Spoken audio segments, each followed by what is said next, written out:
Effect of inserting a dielectric inside a capacitor. हमने क्या किया, पहले एक कैपेसिटर को कनेक्ट किया एक बैटरी के साथ, उसके बाद हमने उस कैपेसिटर के अंदर एक डाइइलेक्ट्रिक स्लैब डाल दिया। तो उससे क्या इफेक्ट आएगा, चार्ज स्टोर करने की कैपेबिलिटी पे, उसके पोटेंशियल पे, उसके इलेक्ट्रिक फील्ड पे, उसके कैपेसिटेंस पे क्या इफेक्ट आएगा वो हम लोग देखने वाले हैं। ठीक है, एक बार फिर बता रहा हूं, एक कैपेसिटर को हमने एक बैटरी के साथ कनेक्ट किया एंड हमने उस कैपेसिटर के अंदर एक डाइइलेक्ट्रिक स्लैब डाल दिया। बैटरी अभी भी कनेक्टेड है, तो कैपेसिटी पे क्या फर्क पड़ेगा, चार्ज स्टोर करने की कैपेसिटी पे क्या फर्क पड़ेगा, पोटेंशियल पे क्या फर्क पड़ेगा, इलेक्ट्रिक फील्ड पे क्या फर्क पड़ेगा, ये हम लोग अभी देखने वाले हैं। ओके, तो ये देखिए, ये पहली सिचुएशन है जिसमें बैटरी कनेक्टेड है एंड कोई डाइइलेक्ट्रिक स्लैब नहीं है बीच में। सेकंड सिचुएशन में हमने एक डाइइलेक्ट्रिक स्लैब डाल दिया। तो पहली चीज, कैपेसिटेंस पे क्या फर्क पड़ेगा, तो देखो नंबर 1 कैपेसिटेंस। ठीक है, this is the first point, capacitance. तो कैपेसिटेंस C इक्वल टू कितना होता है, व्हाट इज C? C होता है epsilon naught A divided by D। What is C? C is epsilon naught A divided by D। तो ये जो दूसरा सिस्टम है इसका कैपेसिटेंस कितना होगा, तो इसका capacitance let's say C dash हो गया, तो ये बन जाएगा K times epsilon naught A divided by D। Why? क्योंकि कैपेसिटर का जो प्लेट का एरिया है वो तो अभी भी A है और बीच का डिस्टेंस D है। इंट्रोड्यूस हुआ एक डाइइलेक्ट्रिक स्लैब और उसकी वजह से कैपेसिटेंस K टाइम्स बढ़ जाएगा, मल्टीप्लाई हो जाएगा। तो what is the consequence, consequence क्या हुआ, तो कंसिक्वेंस को मैं यहां पे लिख रहा हूं कि ये जो नया कैपेसिटेंस है ये पुराने कैपेसिटेंस के मुकाबले K टाइम्स बढ़ गया। ठीक है, तो ये जो है ना यहां पर, दिस इज कंसिक्वेंसेस, कंसिक्वेंसेस। ठीक है, कंसिक्वेंसेस। तो यहां पर जो कैपेसिटेंस है वो K टाइम्स बढ़ गया, capacitance is increased by K times. तो ये तो पहली चीज है। अगर यहां पर बैटरी कनेक्टेड होती या ना भी होती कोई फर्क नहीं पड़ना था, वैसे भी कैपेसिटर के अंदर जब आप डाइइलेक्ट्रिक डालते हैं तो उसकी कैपेसिटी बढ़ जाती है। ओके, दूसरी चीज, चार्ज स्टोर करने की काबिलियत। Second thing is charge store. तो देखो अभी ये जो चार्ज स्टोर है, सेकंड पॉइंट, चार्ज क्या होता है, Q इक्वल टू CV, है ना, चार्ज क्या होता है, Q equal to CV। Second case में जब आपने डाइइलेक्ट्रिक डाला तो नया चार्ज स्टोर कितना होगा, Q डैश, तो नया कैपेसिटी के हिसाब से होगा, तो नया कैपेसिटी कितना है, C डैश, एंड ये V, C dash into V, है ना।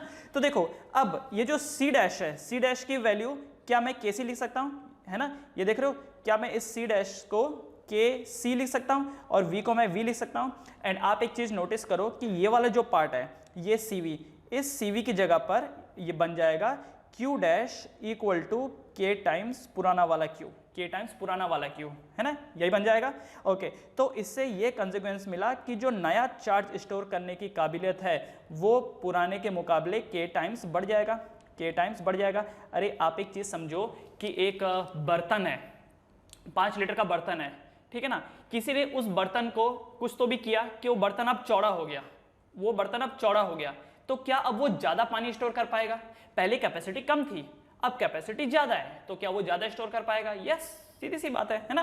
तो कैपेसिटी बढ़ने के साथ साथ चार्ज स्टोर करने की कैपेसिटी बढ़ जाती है। नॉट इवन चार्ज स्टोर करने की कैपेसिटी, कुछ भी चीज हो, जिसका भी वो बर्तन हो उसके हिसाब से, है ना, तो चार्ज बढ़ गया। तीसरा energy, the third one is energy. तो एनर्जी के साथ क्या होगा, तो एनर्जी जो होती है, energy U equal to half CV square, है ना। What is energy, energy is half CV square. पहले कितना एनर्जी वो स्टोर कर सकता था, हाफ CV स्क्वायर, अब कितना एनर्जी वो स्टोर करेगा, तो नया energy let's say U dash, तो U dash will be equal to half C dash and V square, half C dash into V square. आप यहां पर एक चीज समझो कि यार कैपेसिटेंस C का C डैश हुआ पर V का V डैश नहीं हुआ, ऐसा क्यों? याद रखिए, जब कभी भी बैटरी कनेक्टेड रहती है तो बैटरी लगातार कांस्टेंट पोटेंशियल सप्लाई करती रहती है। ठीक है, तो याद रखिए V कांस्टेंट, क्योंकि बैटरी कनेक्टेड है ना, बैटरी कनेक्टेड है तो जो यहां पर पोटेंशियल होगा वो कांस्टेंट होगा। बैटरी कनेक्टेड है तो जो पोटेंशियल है वो कांस्टेंट रहेगा, पोटेंशियल विल बी कांस्टेंट, क्योंकि बैटरी कनेक्टेड है इसलिए। तो पहले भी V अभी भी V, है ना। तो क्या मैं इसी चीज को ये लिख सकता हूं, हाफ ऑफ C को मैं लिख सकता हूं, ये सॉरी C डैश को मैं लिख सकता हूं KC, है ना, KC इंटू V स्क्वायर का V स्क्वायर हो जाएगा, मतलब कि बाद में ये बन जाएगा U dash equal to K बाहर आ जाएगा और ये बन जाएगा half C V square. That means U dash is equal to K times पुराना वाला U, है ना, k टाइम्स पुराना वाला u। तो इससे कंक्लूजन ये मिलता है कि नया जो एनर्जी स्टोर करने की काबिलियत है वो पुराने के मुकाबले k टाइम्स बढ़ जाएगी, k टाइम्स बढ़ जाएगी, है ना। आप एक चीज़ देखो, जैसे कि एक डैम है, डैम मतलब पावर प्लांट जहाँ से एनर्जी जनरेट हो सकती है, हाइड्रो पावर प्लांट आपने सुना होगा, डैम। तो उसमें पहले कम पानी आता था, तो कम पानी आता था तो कम एनर्जी जनरेट कर पाता था वो। इस बार आपने डैम को और बड़ा कर दिया, कैपेसिटी बढ़ा दी डैम की। अगर डैम की कैपेसिटी बढ़ जाएगी तो वो जो एनर्जी प्रोड्यूस कर रहा है क्या वो भी बढ़ जाएगा। पहले ये होता था कि डैम छोटा है तो 6 महीने में पानी खत्म हो जाता था, तो 6 महीने तक आपको इलेक्ट्रिसिटी मिलती थी और उसके बाद अंधेरे में रहो। लेकिन अब आपने डैम को डबल कर दिया, तो अब 6 महीने तो पहले से आता था और 6 महीने आने लगा, तो क्या 12 महीने आपको एनर्जी मिल रही है? क्या उसके एनर्जी बनाने की जो काबिलियत है वो पहले के मुकाबले डबल हो गई, क्योंकि आपने डैम की कैपेसिटी को डबल कर दिया। तो वही बात यहाँ पर भी है कि जो एनर्जी है वो भी डबल हो जाएगी। भाई देखो, डाइलेक्ट्रिक डाल देने से कैपेसिटर की कैपेसिटेंस बढ़ जाती है, तो चार्ज स्टोर करने की काबिलियत भी बढ़ जाती है, तो एनर्जी स्टोर करने की काबिलियत भी बढ़ जाती है। और कितने टाइम्स बढ़ गई? k टाइम्स बढ़ गई, है ना। और the last one is electric field. Electric field के साथ क्या रिलेशन होगा? तो इलेक्ट्रिक फील्ड होता है, व्हाट इज इलेक्ट्रिक फील्ड? तो electric field E equal to V divided by D, E equal to V divided by D, है ना। तो क्या होगा यहाँ पर? नया इलेक्ट्रिक फील्ड क्या होगा? E dash. तो पोटेंशियल तो V ही रहेगा, बैटरी कनेक्टेड है तो पोटेंशियल जो है वो तो V ही रहेगा और डिस्टेंस का D हो जाएगा, है ना। तो in this case electric field will be equal to E dash will be equal to E। Electric field में कोई बदलाव नहीं आएगा, ये जो इलेक्ट्रिक फील्ड है इसमें कोई बदलाव नहीं आएगा। Electric field will be equal to E, correct. Electric field will be equal to E। तो ये कुछ पॉइंट हैं जो आपको ध्यान रखने हैं कि अगर बैटरी कनेक्टेड है एक कैपेसिटर के साथ और अगर आप उसमें डाइलेक्ट्रिक डालते हैं, अच्छा ये डाइलेक्ट्रिक कांस्टेंट K लिख लीजिए बीच में, वैसे तो आपको पता ही है कि K से ही उसको रिप्रेजेंट करते हैं। तो डाइलेक्ट्रिक डाल देने के बाद कैपेसिटेंस बढ़ जाता है, चार्ज स्टोर करने की काबिलियत बढ़ जाती है, कितना? K times. उसके अंदर की एनर्जी बढ़ जाती है K times, and electric field वही रहता है। इलेक्ट्रिक फील्ड में कोई बदलाव नहीं आता, इलेक्ट्रिक फील्ड में कोई बदलाव नहीं आता। क्यों? क्योंकि इलेक्ट्रिक फील्ड बना है पोटेंशियल वर्सेस डिस्टेंस से। पोटेंशियल कांस्टेंट है और डिस्टेंस उतना ही है, तो कोई फर्क नहीं आएगा। हाँ, अगर कैपेसिटर के बीच की लेंथ को आप थोड़ी लंबी कर दो तो हो सकता है पोटेंशियल में फर्क आए, वरना यहाँ पर तो कोई इलेक्ट्रिक फील्ड में फर्क आए। अगर आप डिस्टेंस को बढ़ा दें तो हो सकता है इलेक्ट्रिक फील्ड में फर्क आए, बाकी अदरवाइज यहाँ तो कोई फर्क नहीं आएगा। क्लियर है? ओके। दूसरा, अगर बैटरी निकाल करके फिर हम अगर उसमें डाइलेक्ट्रिक स्लैब डालते तो क्या होता? यहाँ पर तो क्या है कि सर्किट चालू था, यहाँ पर क्या सर्किट चालू था और उसके बाद आपने डाइलेक्ट्रिक डाला। अगर ऐसा होता कि आपने बैटरी हटा दी, अब आपने उसके अंदर एक डाइलेक्ट्रिक स्लैब डाल दिया, तब क्या कॉन्सिक्वेंसेस होते? तो चलो उसको भी देख लेते हैं। So the next, when battery is disconnected, तो इसको कॉपी कर लीजिए, मैं आगे बढ़ रहा हूं। बी वाला, next is B, when battery is, B वाला, when battery is disconnected, when battery is disconnected, B वाला, व्हेन बैटरी इज डिस्कनेक्टेड। ठीक है, तो देखिए डायग्राम यहां पर क्या बनेगा, what will be the diagram. तो पहला ये देखिए, ये है एक कैपेसिटर और क्योंकि बैटरी आपने निकाल दी तो कनेक्शन तो मैं बनाऊंगा नहीं। एंड ये दूसरी सिचुएशन कि आपने एक बैटरी को कनेक्ट कर दिया एंड यहां पर आपने एक डाई इलेक्ट्रिक भर दिया। ठीक है, बैटरी निकाल दी गई। Now what will be the consequences? सबसे पहले एक एक करके देखते हैं। जैसे पुराने वाले केस में नंबर 1 था कैपेसिटेंस, तो the first one is capacitance. तो कैपेसिटेंस C क्या होता है? Epsilon naught A divided by D, epsilon naught A divided by D, है ना। तो यहां पर क्या होगा? यहां पर capacitance C dash will be equal to K times epsilon naught A divided by D, है ना। तो कंसिक्वेंसेस क्या है? कंसिक्वेंसेस ये हैं कि C dash will be equal to K times C, C dash will be equal to K times C। तो यहां पर क्या हुआ? बैटरी आप लगाओ ना लगाओ, आपने डाइलेक्ट्रिक डाल दिया ना, तो जो कैपेसिटेंस होगा वो बढ़ जाएगा। जैसे पानी का बाल्टी आप लेके आए, पानी का बाल्टी आपके पास है, आप उसमें पानी भरो या मत भरो, मतलब उसको नलके के नीचे लगाओ मत लगाओ, अगर वो बाल्टी बड़ी है तो उसकी कैपेसिटी ज्यादा होगी और अगर छोटी है तो कम होगी, है ना। कैपेसिटी का इस बात से कोई लेना देना थोड़ी है कि आप पानी भर के देख रहे हैं उसमें कि नहीं भर रहे हैं। आप जब मार्केट में बाल्टी लेने जाते हैं तो आप डायमेंशन देखते हैं और बोलते हैं कि हाँ ठीक है ये बाल्टी बड़ी है, इसकी कैपेसिटी ज्यादा है तो चलो ये ले लो, और अगर रिक्वायरमेंट कम हो तो छोटी बाल्टी ले लो। पानी भर भर के थोड़ी देखते हैं हम लोग। तो बैटरी कनेक्टेड हो या ना हो, नलका लगा हो या ना हो, कोई फर्क नहीं पड़ता, कैपेसिटेंस इंक्रीज हो जाएगा डाइलेक्ट्रिक स्लैब डालते ही। नंबर टू कैपेसिटेंस के बाद चार्ज। तो चार्ज Q, अच्छा पुराना चार्ज था Q, नया चार्ज क्या होगा Q डैश। और आप जानते हैं Q डैश Q के ही बराबर होगा। क्यों होगा? क्योंकि बैटरी का काम क्या था, चार्जेस को भरना। बैटरी का काम क्या था, चार्जेस को भरना। बैटरी ने चार्जेस को भर दिया, बैटरी ने चार्जेस को भर दिया। अब अगर आप उसके अंदर एक कैपेसिटर को अगर आप अंदर डाइलेक्ट्रिक स्लैब डाल देते हैं तो उसकी कैपेसिटेंस बढ़ जाएगी, लेकिन चार्ज जितने फिल हुए हैं उतने ही तो रहेंगे। जैसे एक एग्जांपल के लिए समझिए, ये एक छोटा बर्तन है, ठीक है, ये एक छोटा बर्तन है जिसमें पानी का लेवल ये है,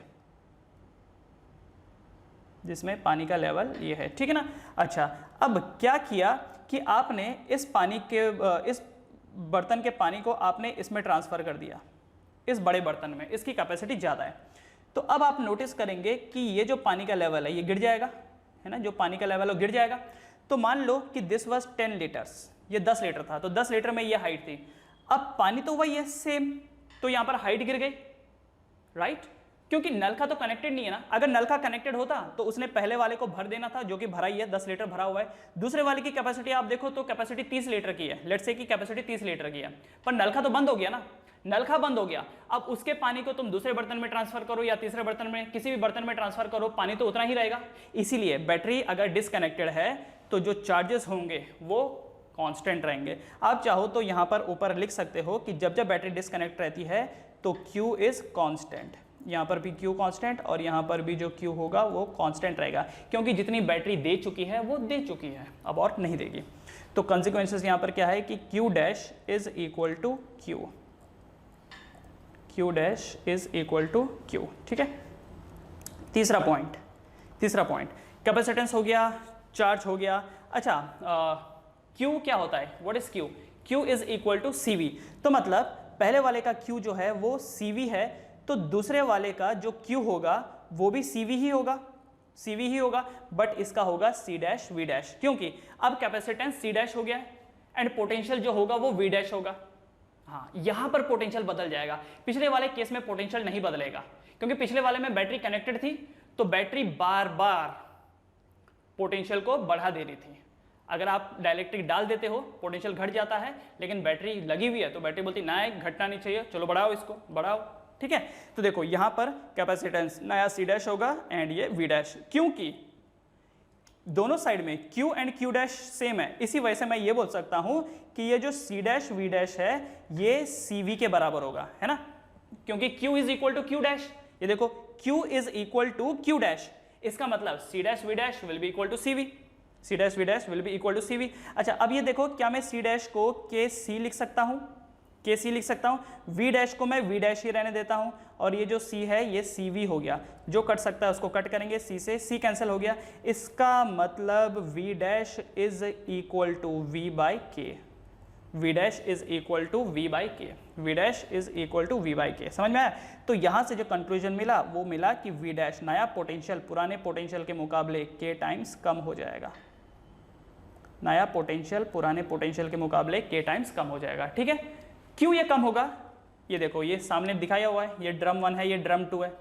ड्रम 1 की कैपेसिटी कम है, ड्रम 2 की कैपेसिटी ज्यादा है। तो अगर आप ड्रम 1 का पानी ड्रम 2 में डालेंगे, और मैंने आपको बोला है कि हाइट को किसके साथ कंपेयर करना है, पोटेंशियल के साथ, तो पहले वाले केस में देखो यहां पर हाइट ज्यादा है, तो यहां का बोल सकते हैं हम कि हाई पोटेंशियल, क्योंकि हाइट ज्यादा है। और दूसरे वाले का जो पोटेंशियल है वो लो हो जाएगा, लो पोटेंशियल, है ना, क्योंकि हाइट कम हो गई। तो बर्तन चौड़ा हुआ, कैपेसिटी बढ़ी, तो पानी का लेवल घट गया, पानी का लेवल घट गया, राइट। तो इसी वजह से जो नया पोटेंशियल है वो पुराने पोटेंशियल के मुकाबले K टाइम्स कम हो गया, पुराने पोटेंशियल के मुकाबले K टाइम्स कम हो गया, ठीक है। हाँ, अगर सुनो ध्यान से, अगर नलका कनेक्टेड होता, मान लो नलका कनेक्टेड है, ये देखो यहाँ पर नलका कनेक्टेड है और टिप टिप टिप पानी गिर रहा है, तो आप देखते कि इसका भी पोटेंशियल उतना ही हो जाता है जितना नंबर 1 का है। दोनों का जो पानी का लेवल है वो सेम हो जाता है। क्यों? क्योंकि जब आपने इसका पानी इसमें ट्रांसफर किया, इसका लेवल कम हो गया क्योंकि नल का कनेक्टेड नहीं था। अगर नल का कनेक्टेड नहीं होता, इसका पानी आप इसमें डालते हैं तो नल का इसको भर भर के वापस इसका लेवल बढ़ा देता, वापस जो लेवल है वो बढ़ा देता। समझ में आया? ओके, तो ये हो गया CV। अच्छा, एनर्जी का क्या होगा? Energy fourth point is energy. तो एनर्जी जो होती है वो होती है हाफ CV²। एनर्जी होती है हाफ CV²। यहाँ पर एनर्जी क्या होगी? U dash will be equal to half C⁻V' का स्क्वायर, है ना। तो अब हम यहाँ पर एक काम करेंगे कि U dash will be equal to half C' क्या हो जाएगा? C'(KC), V डैश क्या होगा? V/K, है ना। अच्छा, स्क्वायर है तो दोनों में इंडिविजुअली स्क्वायर लगा देते हैं। अब जो कट सकता है उसको काटेंगे, K से K² कैंसिल हुआ, है ना। तो क्या बन के तैयार हुआ यहाँ पर? बन के तैयार हुआ energy U dash is equal to, ये जो K है 1/K बाहर आ जाएगा, हाफ CV², मतलब ये क्या बन जाएगा? CV² डिवाइडेड बाई K, और ये हाफ इधर आया। तो यहाँ से जो रिलेशन अपने को मिल रहा है वो क्या मिल रहा है कि नया एनर्जी इज इक्वल टू, ये देखो ये हाफ CV² जो है ना, ये देख रहे हो, ये जो हाफ CV² है ये तो पुरानी एनर्जी है। तो इसकी जगह क्या मैं ये लिख सकता हूँ? U dash is equals to U divided by K, U divided by K। क्या मैं इसको ऐसा लिख सकता हूँ? तो नया एनर्जी पुराने एनर्जी के मुकाबले K टाइम्स कम हो जाएगा। नया एनर्जी पुराने के मुकाबले K टाइम्स कम हो जाएगा। अब आपके मन में आएगा, हाँ ये कैसा? सर देखो, पिछली बार डैम था, डैम की कैपेसिटी बढ़ाई, ज़्यादा पानी स्टोर हुआ तो एनर्जी बढ़ी, ठीक है, ये सर ये समझ में आता है। इस बार आपने डैम की कैपेसिटी बढ़ाई और एनर्जी और कम हो गई, डैम की कैपेसिटी बढ़ाई और कम हो गई, ये कैसे हो गया सर? देखो, पिछली बार क्या हुआ था, आपने डैम की कैपेसिटी बढ़ाई लेकिन डैम के अंदर जो नदी आ रही थी वो कंटिन्यूअसली पानी दे रही थी। तो जब आपने डैम को चौड़ा किया, पानी का लेवल घटा, पर क्योंकि नदी कनेक्टेड थी तो पानी का लेवल वापस बढ़ गया और डैम फिर से फुल हो गया। इस वाले सिचुएशन में क्या हो रहा है? आपने डैम तो चौड़ा कर दिया लेकिन जो नदियां आ रही थी वो बंद करा दी, या हो सकता है नदियां सूख गई, लेट से सूख गई, पानी आ ही नहीं रहा है और आपने डैम चौड़ा कर दिया, जिसकी वजह से पहले डैम में पानी का लेवल ऊंचा था, अब डैम में पानी का लेवल नीचे चला गया। क्यों? आपने डैम चौड़ा कर दिया तो नदी का लेवल, मतलब जो उसके अंदर पानी है उसका लेवल नीचे आ जाएगा, और लेवल नीचे आ जाएगा तो मुझे बताओ क्या वो टरबाइन घूम पाएगा जो लगा हुआ है?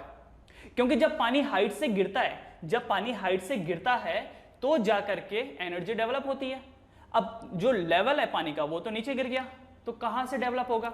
अच्छा, मुझे एक बात बताओ, सुनो एक बात बताओ, ये एक पार्टिकल है, ये जमीन में रखा हुआ है, क्या इसके अंदर कोई एनर्जी है? नहीं।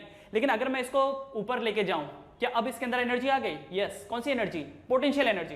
किससे बनी है पोटेंशियल एनर्जी? mgh से। तो मास तो ये है, पर क्या सिर्फ मास काफी है एनर्जी के लिए? मास के साथ साथ इसका सही जगह पर मौजूद होना भी जरूरी है। जब ये जमीन पे है तब मास तो है पर एनर्जी नहीं है।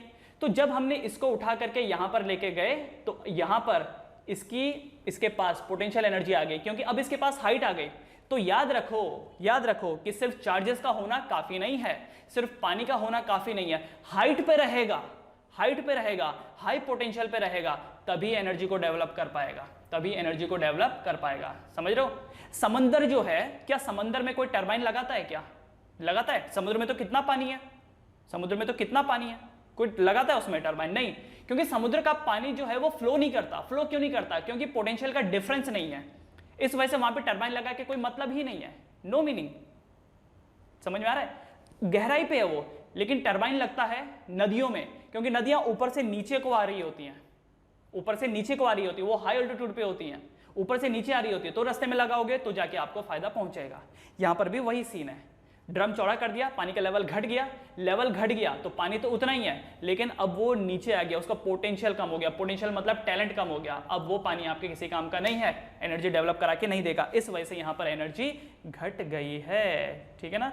And the last point, electric field. अगला जो है last point, electric field. Fifth point is electric field क्या होता है? V divided by D. तो पुराना electric field V divided by D, नया इलेक्ट्रिक फील्ड कितना होगा? E dash will be equal to नया potential V dash divided by D. अच्छा, नया पोटेंशियल कितना है? What is the new potential? तो न्यू पोटेंशियल है V बाय के, है ना? तो V डैश की जगह क्या आ जाएगा? V बाय के, और ये D तो यहाँ पर है ही, सो ये नया इलेक्ट्रिक फील्ड है। कंसिक्वेंसेस क्या होगा कि जो ये नया इलेक्ट्रिक फील्ड है, ये जो नया इलेक्ट्रिक फील्ड है ये पुराने इलेक्ट्रिक फील्ड का k टाइम्स कम है, k टाइम्स कम है। New electric field is k times less than the new electric field. Okay, so E dash equal to E divided by k, E dash equal to E divided by k। Clear? तो ये समझ में आ गया होगा आपको, right? तो ये सब कॉन्सिक्वेंसेस पाए जाते हैं।